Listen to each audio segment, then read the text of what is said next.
वाकई पहली बार प्रधानमंत्री मोदी की सरकार में जो कानून बनाया गया, उस कानून पर सुप्रीम कोर्ट खारिज तो नहीं कर देगा? खारिज तो नहीं कर देगा? तो क्या वाकई एक बड़ा इम्तिहान कल सुप्रीम कोर्ट का भी है?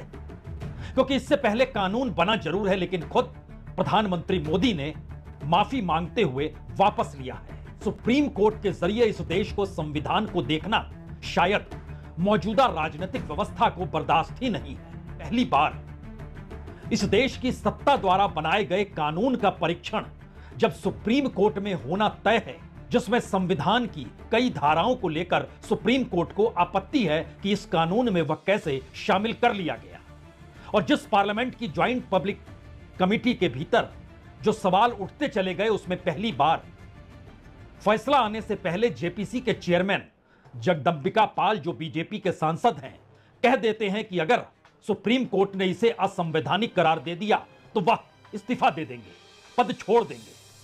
यानी एक ऐसे टकराव की परिस्थिति है, या फिर सत्ता के अहंकार की स्थिति है, या फिर सत्ता द्वारा तीसरी बार चुने जाने के बाद सुप्रीम कोर्ट की भी कोई अहमियत इस देश में ना बचे, उसका प्रयास तो नहीं हो रहा है। तो कल सुप्रीम कोर्ट के सामने दो बड़े मामले आएंगे।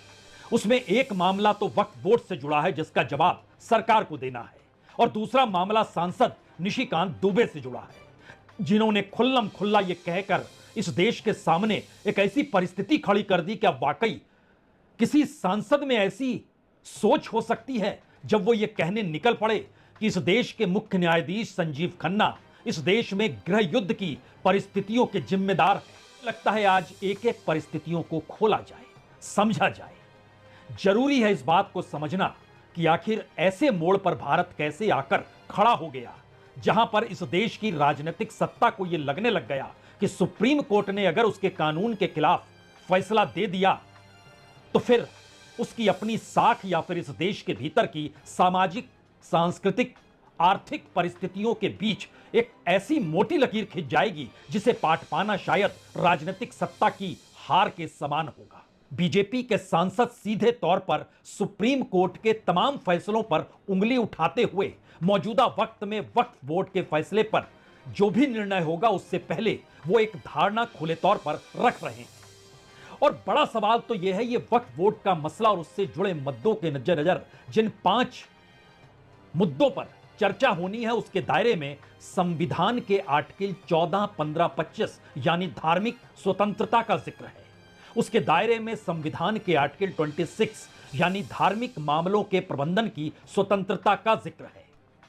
उसके दायरे में संविधान के आर्टिकल 29 यानी अल्पसंख्यकों के अधिकारों का जिक्र है, और संविधान के आर्टिकल 300A यानी संपत्ति के अधिकार का भी जिक्र है। यानी इन सभी अधिकारों का उल्लंघन हो रहा है। सुप्रीम कोर्ट ने पहली नजर में तो यही पाया, और यह बर्दाश्त कर पाने की स्थिति में मौजूदा सत्ता थी ही नहीं।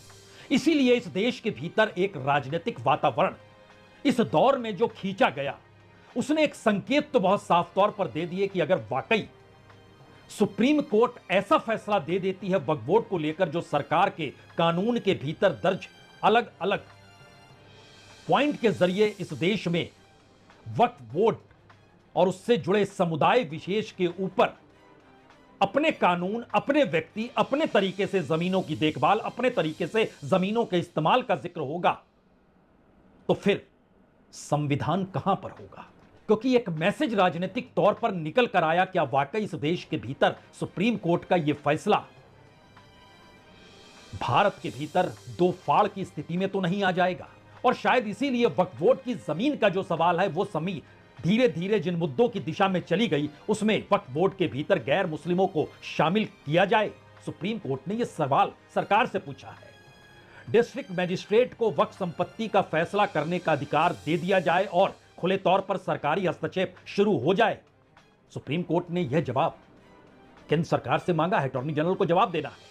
यह कानून मुस्लिम समुदाय के साथ क्या भेदभाव करने लगेगा? क्योंकि अन्य किसी भी धार्मिक ट्रस्टों पर समान इस तरीके का प्रतिबंध जो कानून में दर्ज है वो नहीं लगाया गया। इसी के दायरे में यह सवाल था कि वक्फ बोर्ड में किसी गैर मुस्लिम की नियुक्ति होनी चाहिए, नहीं होनी चाहिए। वक्फ की संपत्ति की स्थिति किस रूप में आंकी जाए, नहीं आंकी जाए, संपत्ति को डी नोटिफाई किया जाए, नहीं किया जाए। और इन सवालों के मद्देनजर यह भी पहली बार इस देश के भीतर हुआ जब बीजेपी के सांसद यह मानकर चलने लगे और बाकायदा उन्होंने नाम लेकर चीफ जस्टिस का जिक्र किया कि इस देश में होने वाले गृह युद्ध की जिम्मेदारी इस देश के सीजीआई की है। तो क्या वाकई एक ऐसा माहौल इस देश के भीतर राजनीतिक तौर पर पहले टीका टिप्पणियों के जरिए और उसके बाद समाज के भीतर एक ऐसा माहौल बनाया गया जिसमें यह मैसेज कन्वे सुप्रीम कोर्ट को हो जाए कि अगर वो फैसला देगी सरकार के कानून के खिलाफ तो इस देश के हालात के लिए सुप्रीम कोर्ट जिम्मेदार होगी, यानी वो इस फैसले को सरकार के अनुकूल कर दे।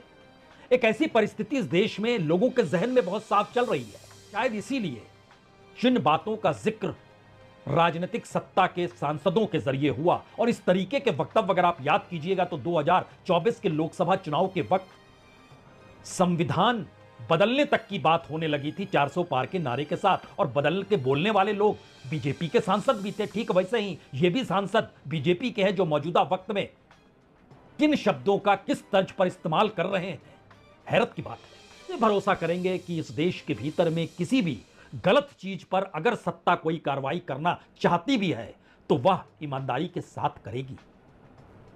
ईमानदारी ताक पर रखकर इस देश में राजनीति की शुरुआत होती है, लेकिन यह किसी को पता नहीं था कि जब ईमानदारी ताक पर रख दी जाए तो इस देश में लोकतंत्र के पिलर्स पर भी सीधा हमला होगा और वहां पर भी गड़बड़ियां और ऐसी परिस्थितियां पैदा की जाएंगी जहां पर नौकरशाही सत्ता के अनुकूल काम नहीं करेगी तो वह बर्खास्त होगी या साइडलाइन होगी।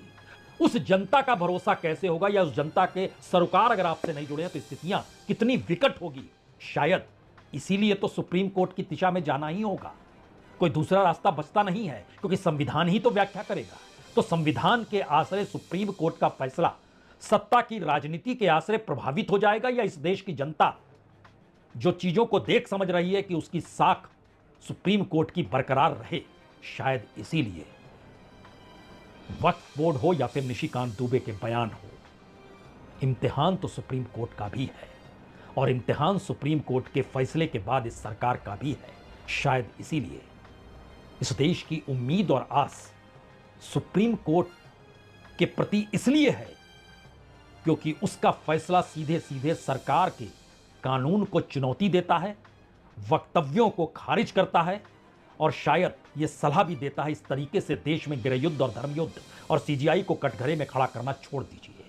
और यह संकेत मौजूदा सीजीआई संजीव खन्ना जो रिटायर होंगे 13 तारीख को, उसके बाद जस्टिस BR गवई जो चीफ जस्टिस बनेंगे, उन्होंने भी फैसलों से यह संकेत तो दिए हैं, आपको इस देश को बचाना है तो संविधान को बचाइए, संविधान को बचाना है तो सुप्रीम कोर्ट की साख को बरकरार रहने दीजिए, उस पर उंगली मत उठाइए, इंतजार कीजिए कल तक। अभी तो यह संकेत है। बहुत बहुत शुक्रिया, बहुत बहुत शुक्रिया।